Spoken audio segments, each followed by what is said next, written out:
गांधी जी इतने पॉपुलर कैसे हो गए? आप देखेंगे जब 1915 में गांधी जी भारत में आते हैं, यानी भारत में जब उनका आगमन होता है 9 जनवरी 1915, तो उनको चूंकि भारत के विषय में अभी नहीं पता है, भले वो इंग्लैंड में पढ़ाई कर कर आए हैं, साउथ अफ्रीका में जो है उस समय फेमस हो चुके थे, लेकिन अभी जो है गांधी जी भारत के बारे में उनको नहीं पता है। तो उसी समय गांधी जी को गोपाल कृष्ण गोखले एक सलाह देते हैं कि ऐसा है, अगर तुम्हें भारत में आंदोलन चलाना है तो उसके लिए तुम्हें पहले भारत को जानना होगा, लेकिन भारत को जानने के लिए तुम्हें अपने कान खुले रखने होंगे, आंख खुले रखने होगी, लेकिन मुंह बंद रखना होगा। यानी कान से सुनो, आंख से देखो, चीजों को समझो, लेकिन अभी कुछ बोलो मत। और ऐसा तुम 1 साल तक करो, 1 साल तक पूरे भारत का भ्रमण करो।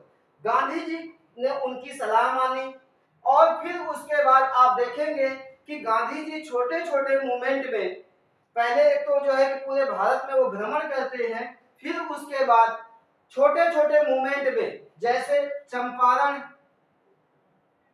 चंपारण के जो नील कृषक हैं उनकी समस्या को लेकर आंदोलन करते हैं, वह आंदोलन उनका सफल होता है। उसके बाद अहमदाबाद का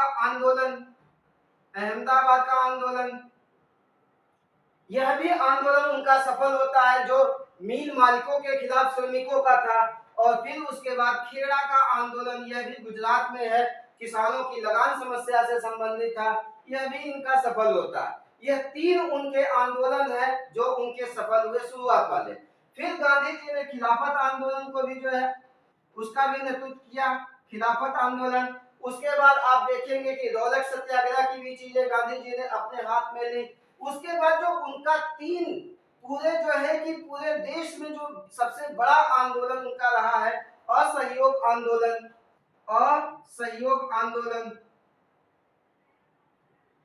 सविनय अवज्ञा आंदोलन और भारत छोड़ो आंदोलन। यह आंदोलन उनके सफल नहीं है, लेकिन सफल न होकर भी यह सफल है, क्योंकि गांधी जी एक रणनीति पे चलते थे। वह रणनीति थी संघर्ष तैयारी संघर्ष। और यही चीज आपको अपने जो सफलता की जर्नी है, जो आपने गोल बनाया है, जो आपने अपने जीवन में चीजों को अपनाया है कि यह चीज हमें पानी है, उस चीज के लिए यह चीज जो है कि कंपलसरी है कि इस रणनीति को अपनाकर आप भी सफल हो सकते हो।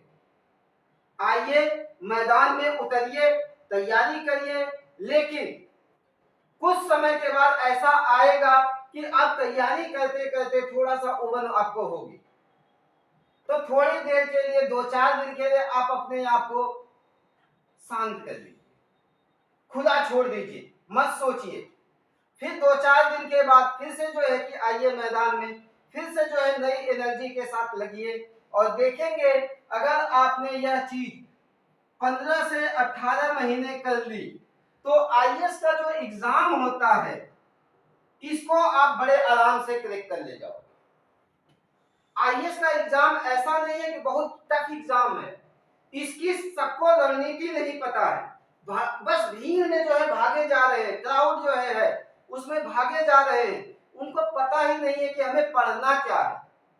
बड़ी बड़ी कोचिंग में जाएंगे, उनको जो है कि इतना मटेरियल दे दिया जाएगा, वो मटेरियल ही पढ़ने में मस्त हो जाते हैं, कभी बेसिक किताब नहीं पढ़ेंगे, कभी जो है न्यूज़पेपर अच्छे से एनालिसिस नहीं करेंगे, कभी सरकारी किताबें रीड नहीं करेंगे और कहेंगे कि हमारा आईएएस में सिलेक्शन नहीं हो रहा। आईएएस में सिलेक्शन होने का सबसे सिंपल फार्मूला मैं आप लोगों को बता दे रहा हूं, सरकारी किताबें आपको पढ़नी है, क्योंकि सरकार के नौकर बनने जा रहे हो आप, और सरकार के नौकर बनने जा रहे हैं तो सरकारी किताबों को आपको पढ़ना ही होगा। किसी कोचिंग के नोट्स के पढ़ने से आप जो है आईएएस नहीं बन पाओगे। भारत में यही सबसे बड़ी कमी है कि हम मिसगाइड बहुत जल्दी होते हैं, हमें कोच चुनना नहीं आता है। बस हमने देखा कि नाम है, उसके पीछे पीछे भागे जा रहे हैं और कहते हैं हमारा आईएएस में सिलेक्शन नहीं हो रहा है। कैसे होगा आपका सिलेक्शन? आपको कोच अच्छा चुनना पड़ेगा, क्योंकि 99% बच्चे कोच को जो है, सही कोच को नहीं चुन पाते हैं, जाके 2 लाख, 2.5 लाख, 3 लाख, 5 लाख रुपए फीस जो है बड़ी बड़ी इंस्टीट्यूट को दे देंगे। और जब तक आपके पास एक अच्छा कोच नहीं होगा, आप सफल नहीं हो सकते। और इसका सबसे अच्छा उदाहरण आप जो है अपनी क्रिकेट टीम को देख सकते हो। ये वही सचिन तेंदुलकर है जिसने जो है अच्छा कोच चुना और जो है कि आज क्या हुए, क्रिकेट के भगवान हो गए। और वहीं पे कांबली कोच की बात को नहीं सुने और क्या हुआ, सच्चाई से रूबरू होकर आपको चलना ही पड़ेगा।